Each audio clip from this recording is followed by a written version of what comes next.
पिछले हफ्ते अपन ने प्रभु तुम नैनन गोचर नाही, ये छोटा सा भजन देखा था। और आज प्रभु तुम सुमरन ही में तारे। बढ़िया भजन है, सरल है वैसे तो। लेकिन इसमें पहले तो मैं सोच रहा था इसे क्यों ले, बिल्कुल सरल सा है लेकिन कितने जीव, जिनेंद्र देव, सिर्फ मनुष्यों की बात नहीं, कितने जीव जिनेंद्र देव के दर्शन पूजन से, या समझ लीजिए उनकी बात का स्मरण करके आज तक तर चुके हैं, सिद्ध हो चुके हैं, उसकी बात इस भजन में। देखते हैं, पहले बोलते हैं फिर चर्चा करते हैं इस पर। प्रभु तुम सुमरन ही में आ, प्रभु तुम सुमरन ही में आ, सुअर सिंह नौलवान, कहो कौन व्रत धारे। प्रभु तुम सुमरन ही में आ, सांप जाप करी सुर पद पायो, स्वान शाल भय जारे। सांप जाप करी सुर पद पायो, स्वान शाल भय जारे। एक वोक गज अमर कहाए, एक वोक गज अमर कहाए, दुर्गति भाव विदारे। प्रभु तुम सुमरन ही हीर चोर मातंग जुगनी का, बहुत निके दुख टारे। हीर चोर मातंग जुगनी का, बहुत निके दुख टारे। चक्री भरत कहा तप कीनो, चक्री भरत कहा तप कीनो, लोकालोक निहारे। प्रभु तुम सुमरन ही उत्तम मध्यम भेद न कीनो, आए शरण उबारे। उत्तम मध्यम भेद न कीनो, आए शरण उबारे। ज्ञानत राग दोष बिन स्वामी, ज्ञानत राग दोष बिन स्वामी, पाए भाग हमारे। तुम सुमर तुम सुमर। क्या कहते हैं कि हे प्रभु, तुम सुमरन ही में तारे, कि आपको कुछ और करने की आवश्यकता नहीं। जिसने आपका स्मरण किया, आपने उनको स्मरण मात्र में ही तार दी। देखो, व्यवहार का कथन है, भक्ति में ऐसा ही कहा जाता है, हे प्रभु आपने तार दिया, आपने पार उतार दिया। भक्ति में ऐसा ही कहा जाता है, भक्ति में यूं नहीं कहा जाता हे भगवान कौन किसको पार उतारेगा। है, प्रत्येक द्रव्य स्वतंत्र है, एक द्रव्य दूसरे द्रव्य का कर्ता धर्ता नहीं है, तो कौन किसको पार उतारे। मैं मेरी योग्यता से तिरता हूँ, आप कोई पार उतारने वाले नहीं हो। ऐसी नहीं की जाती भक्ति। भक्ति में तो यही कहा जाएगा, हे प्रभु आपने ही तारा, आप ही तारने वाले हो। और स्मरण मात्र में, कुछ और करने की आवश्यकता ही नहीं रही। जिन्होंने आपका स्मरण किया वो अपने आप ही तर गए, आपके स्मरण मात्र से तर गए। इसलिए कह रहे हैं प्रभु तुम सुमरन ही में तारे। देखो अब यहाँ उदाहरण ही उदाहरण है इस भजन में। सुअर, सिंह, नौल, वानर ने। एक किस्सा ध्यान दिया, ये आदिनाथ जी के जब वो श्रीमती और वज्रजंग, वज्रजंग के भव में, मतलब 7 भव पहले, आदिनाथ जी के 7 भव पहले जब उन्होंने आहार दिया, उस समय 4 जीव वहां पर बैठे बैठे देख रहे थे। कौन से 4 जीव? ये सुअर, सिंह, नौल, नौल यानी नेवला, नौल का अर्थ नेवला, नौल भी कहते हैं, पुरानी भाषा में न्योल भी कहते हैं। तो सुअर, सिंह, नौल, वानर ने कहो कौन व्रत धारे। उन्होंने कौन से व्रत धारण किए थे? सिर्फ आपके स्मरण मात्र में तर गए। अच्छा, उन्होंने स्मरण भी क्या किया? उन्होंने तो एक मुनिराज को आहार, मतलब उनकी आहार विधि होते हुए देखी थी क्या? उन्होंने तो सिर्फ एक आहार विधि होती हुई देखी। वज्रजंग राजा जो आदिनाथ जी का पूर्व भव था, वो आहार दे रहे थे, वज्रजंग और श्रीमती दोनों आहार दे रहे थे। और उसी प्रसंग में देखो गजब की बात है, उसी प्रसंग से कितने जीव सम्यक दृष्टि हुई। ध्यान रखना, सिर्फ आहार मात्र देखने से कोई सम्यक दृष्टि हो जाए ऐसा नहीं है। वो पहले कभी तत्व सुना था, लेकिन उस तत्व की उपलब्धि उस समय नहीं हुई थी। लेकिन बाद में ऐसा कुछ प्रसंग बना और वो पिछला तत्व याद आया तो सम्यक दर्शन का निमित्त बन जाता है। समझ में आती है बात? ऐसा अकेला कोई आहार देख लेने से या दर्शन मात्र से ऐसे नहीं होगा। जब तक पिछला वो ज्ञान नहीं हो, बिना देश न लब्धि के सम्यक दर्शन हो नहीं सकता। ये तो नियम है, ये पक्का नियम है। लेकिन साक्षात में कौन मौजूद है, उसकी महिमा गाई जाती है। तो सुअर, सिंह, नौल, नेवले और उस वानर ने कहो कौन व्रत धारे, बताओ उन्होंने कौन से व्रत धारण किए। उन्होंने तो सिर्फ आपका स्मरण किया, पंच परमेष्ठी की भक्ति उनको उमड़ी और पिछला कुछ याद आ गया। उस आधार पर उन्होंने सम्यक त्वादि प्राप्त किया। आगे के भव भी उनके सुधर गए और मोक्ष ही चले गए ना बाद में तो। थोड़े भव धारण करने के बाद तो मोक्ष ही चले। सांप जाप करी सुरपद पायो, स्वान श्याल भय जारे। सांप जाप करी सुरपद पायो, सांप ने जाप करके, हे भगवान, सांप नाग नागिन का प्रसिद्ध है किस्सा। पार्श्वनाथ जी ने जिनको जलते हुए लक्कड़ में से निकाला, निकाला क्या मतलब, उन्होंने बता दिया कि भैया क्यों इसको जलाते हो, इसमें नाग नागिन का जोड़ा है अंदर। तो सांप जाप करी सुरपद पाए, आपके जाप मात्र से सांप भी देव बन गया ना। वो जो धर्मेंद्र पद्मावती का प्रसंग आता है, तो देव बन गए। श्वान श्याल भय जारे, श्वान यानी, श्वान बोलते हैं कुत्ते, संस्कृत में श्वान शब्द होता है, उसका ये बिगड़ा हुआ रूप है श्वान। श्वान और श्याल, श्याल यानी सियार। सियार का किस्सा है, क्या नाम था उसका, प्रीतिंकर, है ना। प्रीतिंकर चक्रवर्ती का पूर्व हो।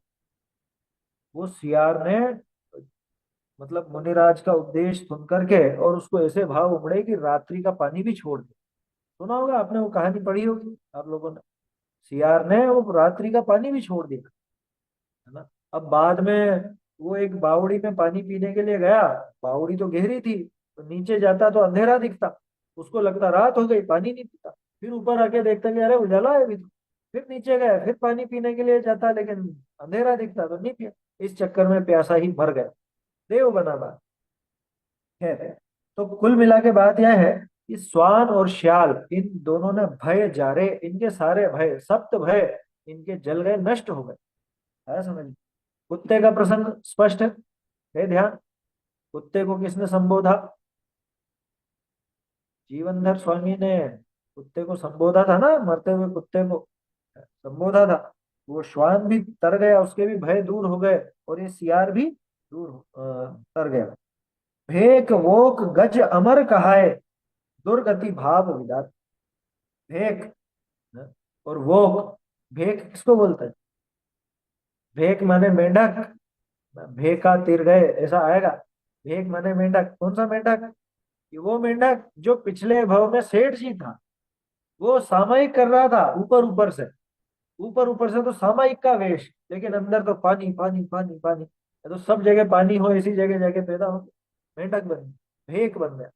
और वही मेंढक जब महावीर स्वामी के समोसरण लगा और उसको बहुत उत्साह था, उछलता कूदता जा रहा था कमल की एक पंखुड़ी लेकर, जिसको न पूजा की विधि मालूम, न ये मालूम कि पूजा में कौन सा द्रव्य चढ़ाया जाता है, लेकिन बहुत उत्साहित था कि वो भी आपके सिर्फ उत्साह मात्र से, इस उत्साह से, जिनेन्द्र देव की पूजा के उत्साह मात्र से वो भी अमर हो गया, देव हो गया। अमर माने देव, देव गति का देव बन गया। वो, वो किसको कहते हैं? बकरे। बकरे भी इसे कर गए। गज, पार्श्वनाथ जी का पूर्व भव हाथी। बकरे का प्रसंग मुझे भी ध्यान में नहीं है, लेकिन कोई प्रसंग रहा होगा जरूर। दयानंद राय जी ने उदाहरण दिया है तो। मेढ़े का, मेढ़ा भी बोलते हैं, वो क्या नहीं, मेढ़ा या बकरा।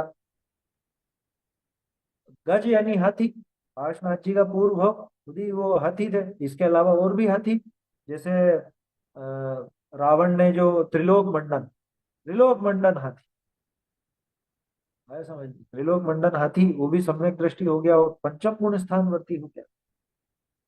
ये सब अमर कहा है, अमर माने देव हो गए। दुर्गति भाव विदारे, दुर्गति लायक जो भाव थे वो सब इन जानवरों ने टाल दिए। देखो यहाँ किन की बात की, सारे के सारे तिर्यंच, सब संगी पंचेंद्रीय तिर्यंच। सांप, इसके पहले देखो, सुअर, सिंह, नेवला, वानर, सांप, कुत्ता, सियार, फिर ये मेंढक है ना, बकरा, हाथी, इतने पूरे 10 उदाहरण लिए। 10 उदाहरण तिर्यंच हो। ये तो तिर्यंच इतने आगे निकल गई, मनुष्य भी निकले हैं।